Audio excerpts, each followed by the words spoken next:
Hello, friends. Well, I'm so excited. We are bringing you another version of Book Club Babes.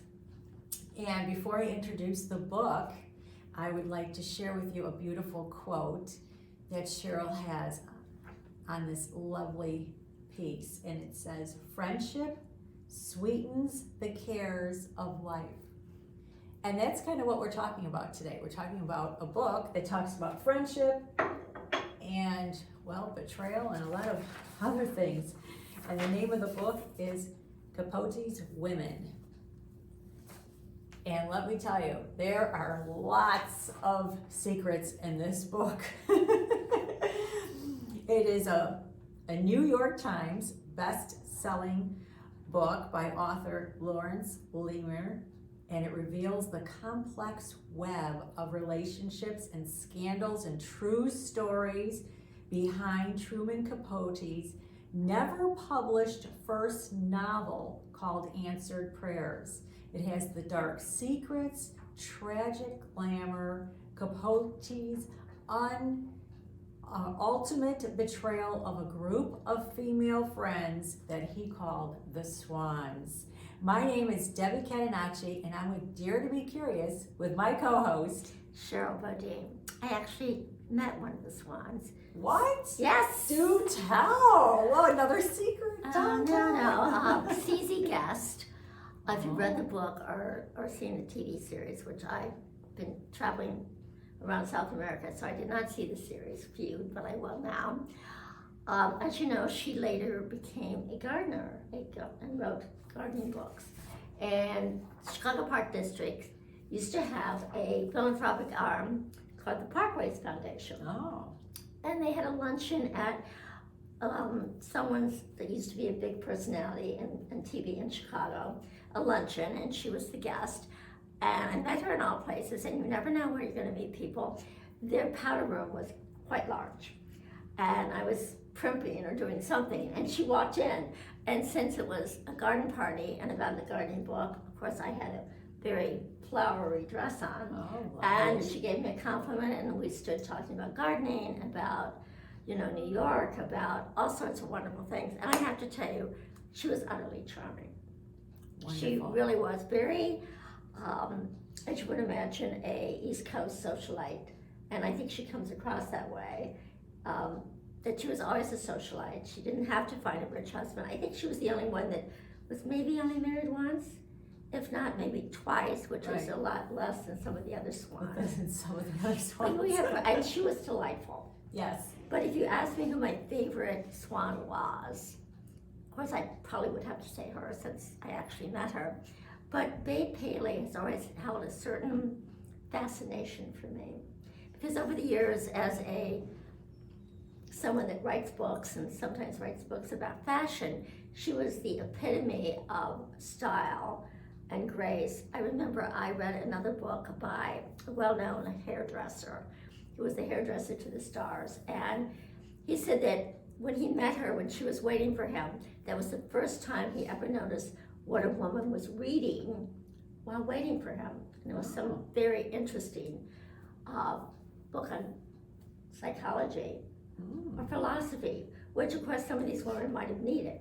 Yes. But what really struck me about the book, and maybe about CZ, is their laser focus on their goals. And They were laser focused. They were very ambitious. They were, on what and they there's wanted to nothing wrong with. accomplish.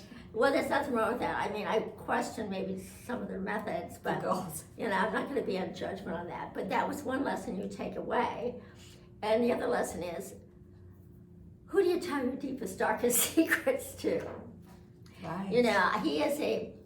Truman Capote was a brilliant writer. I was at a book club, and they were reading his short story about his neighbor, friend, relative actually, who had special needs. And as the daughter of a special needs woman, and having written my own memoir, I Warrior, I was so struck by his construct of their relationship and his beautiful words.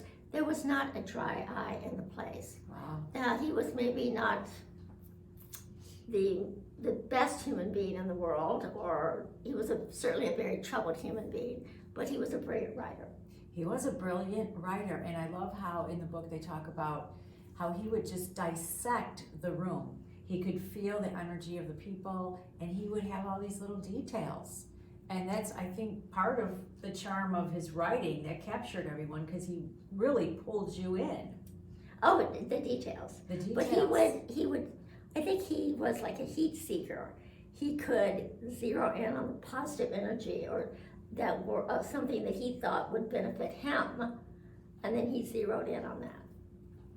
Amazing. And I did read, I read In Cold Blood, which millions did decades ago.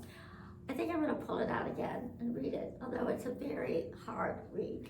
Right. But it's so real that, you want to lock and bolt your door every night. It scares you. And they did talk about that in the book, how vivid it was, how real it was. Well, all of his writing, I think, is very vivid. I mean, who doesn't love Breakfast at Tiffany's? Yes. Now, is that because Audrey Hepburn so perfectly embodied Holly Golightly? Oh. Maybe. But he was a wonderful writer, and maybe a sorry human being. But. Right, and he was quite entertaining to have as a dinner guest. He was kind of like the person that would make you laugh, the person that would tell you the stories, the person that would get all the attention out of the room. Right? Well, I think he probably sucked all the energy out. Yeah, he sucked the air out of the room with his stories. But what a wonderful dinner guest he would be.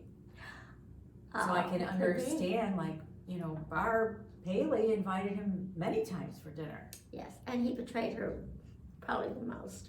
Yeah, they were so close. Well, this is a fantastic read. So I would encourage you to get it. It's easy to read, and it's a fast read. I mean, you just keep flipping the pages. You do. You don't want to put it down. And I did particularly enjoy reading about C.Z., having met her.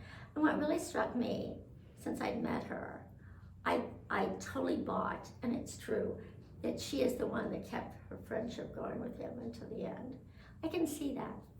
And just in that 5 minutes, I spent more than 5 minutes, but just 5 minutes, person to person in conversation. I could see that she would do that.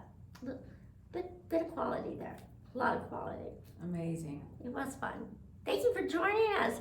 We love to bring you book club babes, and we have a few doozers coming up, so stay tuned. And thank you for liking And and subscribing, and we hope to see you very soon. Thanks.